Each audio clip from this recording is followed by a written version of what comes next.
Expatriate. Sa channel ito, ating pong pinag-uusapan ang tungkol sa mga OFW. If you are new in this channel, please tune in to know more about our program. And please comment below if you have any issues regarding working overseas. At tayo po ay based sa Singapore. Sa araw pong ito, ang ating panauhin ay si Miss Janice. Hi Janice, welcome to Singapore. It's nice to see you again after 1 year in the Philippines. Yes, it's nice to see you, Ma'am Rose. So everyone, here is Janice, and yeah, she's been with us for many years. And welcome. She came back to Singapore on 14th of December. She celebrated Christmas in Singapore. Tell me, Janice, how was your 1 year in the Philippines? Oh, it was good. I managed to spend time with my kids, with my family. So far, my 1 year in the Philippines was, for me, it was a great experience to be able to spend time with your son, your husband, and your family. And yeah, it feels good. Rechargeable and ready to work again after a year of yes, that's right. Resting. Okay. 1 year rest is good enough. Okay. That's true. What made you decided? Bakit naisipan mong bumalik ulit sa Singapore? I guess one of the reasons why I wanted to come back in Singapore is that I feel bored and most of the time and for me I think I'm still young. I'm only 39. That's right. So I guess you have more I still have energy to work. That's I mean right. it's actually it's not yet my it's not 39 is it's still very still early to retire. True. That's Yeah, true. so yeah, and I love Singapore. So Yes, everybody want to stay in Singapore. Yeah. Not only you, many of the girls Exactly. that has worked here, they say they will go home for good. You know, for Yeah. good. But for good means you have a lot of money and you only need to spend, do some business. But if you are really had a good experience in Singapore, you will love to go back Yes, to that's true. earn more money and again relieve the time that you have with your friends and good employers. So okay, let's go back to the time where you started in Singapore. What year have you arrived in Singapore? Your first employer? Okay, I arrived in Singapore year 2010. My first employer was Chinese local family, Singaporean.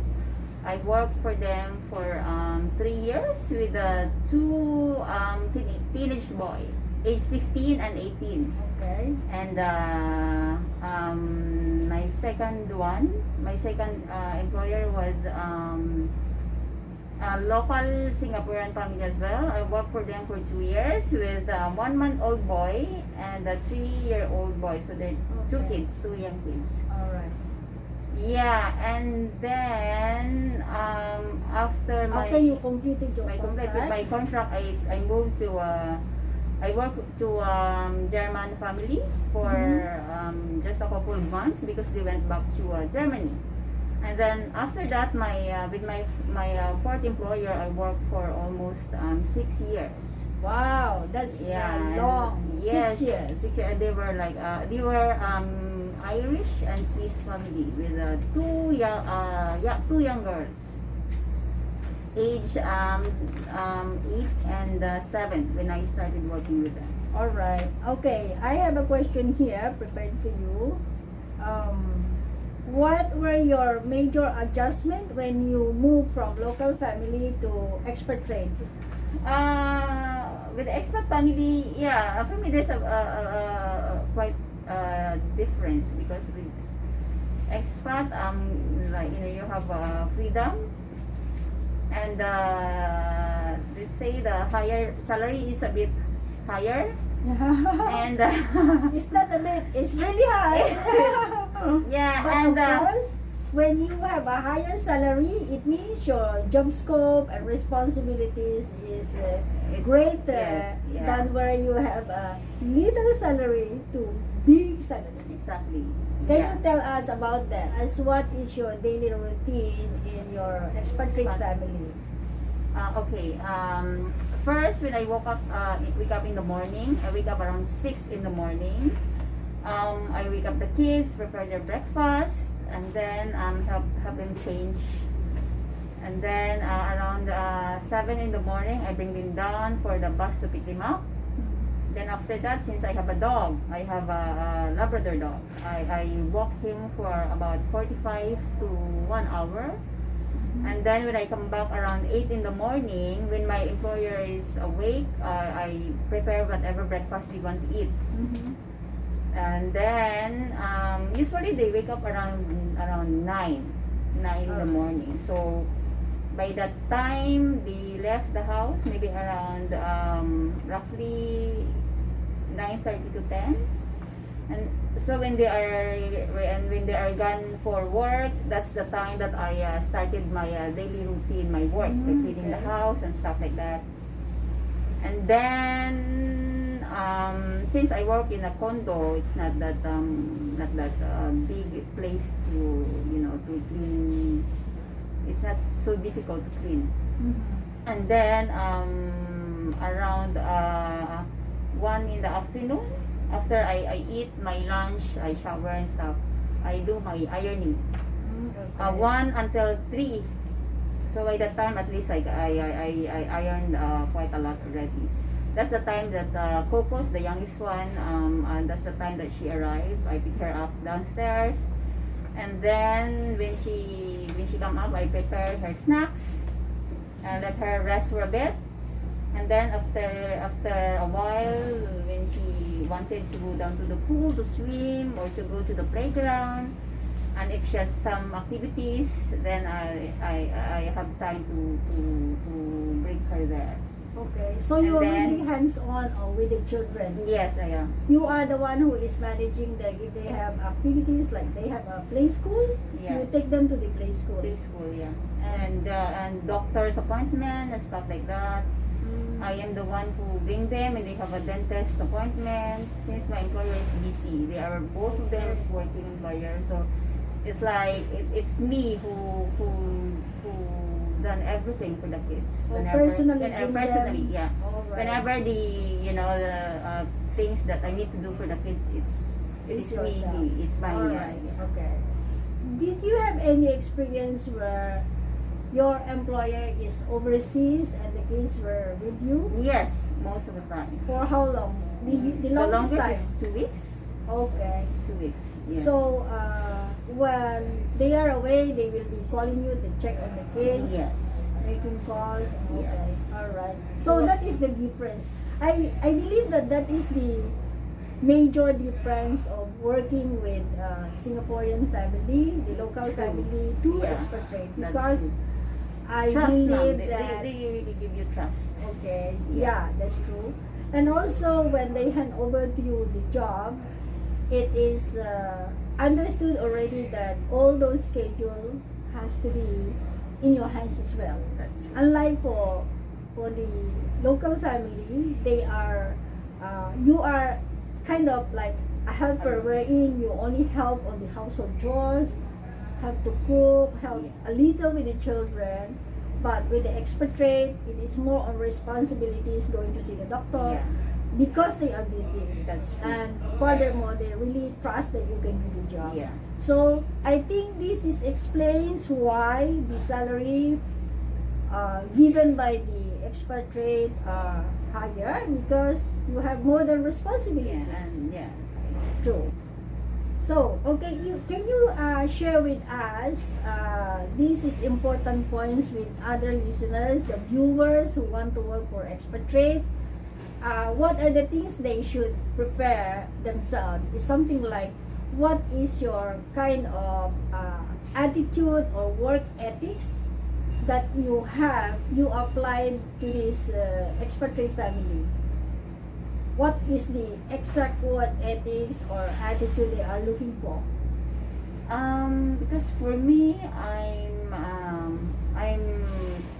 positive person. All I right. am flexible to work with. I Yeah. am proactive. Yeah. I am a service oriented person. Yeah. I want if I can finish the work by today, I will do it. I don't want to wait tomorrow. Yeah. Okay. Good. You It's know, very if you good. can do, why wait until tomorrow, True. True. right? So for me, that's how I do the things. Okay. Yeah. Yeah. Actually, most employers want it that way anyway, right? Yeah. If you can do things today, you do it today, not tomorrow. And you are proactive, which means to say that you have initiative. You don't need to be told off Yes. or okay, This and that. this 1, 2, 3, 4. You do this. Once the employer tell you that this is what I want, then you will do all the way. Yeah, that's true. Okay. Very good. And that is the reason why you were with your expat families for 6 years and over. And the only reason why you separated from them is because they went overseas. Yeah, they went back Yeah. to... Otherwise, you'll still be working Yes, together. of course. All right. They are my Okay. family. Yeah. They that's treated a me good as their thing. own family as well. So Yeah. That's a good thing. it's so It's so sad to be away from yes, them. exactly. Yeah. Alright. But anyway, even though you are far apart from them, you still have communication and you want another friends, That's like right. family. Yeah. Alright. Alright. It's good to hear that, and I hope all our viewers can learn from her. Why? What are the qualities that worker has to need to have in order for you to get a high salary and work with a good employer. So this is kind of service is do good, get good. Yeah. Right? That's true. Alright. Okay, Janice, thank you for coming over. And yeah, you are facing another family in Singapore. Sorry, I forgot my mask. Okay, we have to keep it on. Alright. Another family, she came back to work for, and I know that you can work for longer time again. You deserve a good employer because she's good worker. I wish all the best for you in this new employer, and yeah, we will see you again another time. Thank you for coming over. Any other thing that you have to tell to the viewers? Any advice or tips? Thank you for the compliment, ma'am. Well, for me, for those helpers who wanted to work with a expat or local family, and just do your best, do good and be good, Yeah. and always think positive. Yes. And think that there is no easy work in this True. field. Yeah, that's true. There is No easy work. You have to always work hard. You have to work hard to earn the trust of your employer, True. and then work hard and work happily. Work hard, work happily, be cheerful. Yeah. And everything goes with service. That's true. Yeah. Good service. Good service. So she deserved good employer, and I know well that you can work for the longest time with this employer again. Yes. So thank you for coming over, and welcome back to Singapore. Yay. New year again, 2022, new employer. Cheers. Yes. Bye bye, guys. Thank you.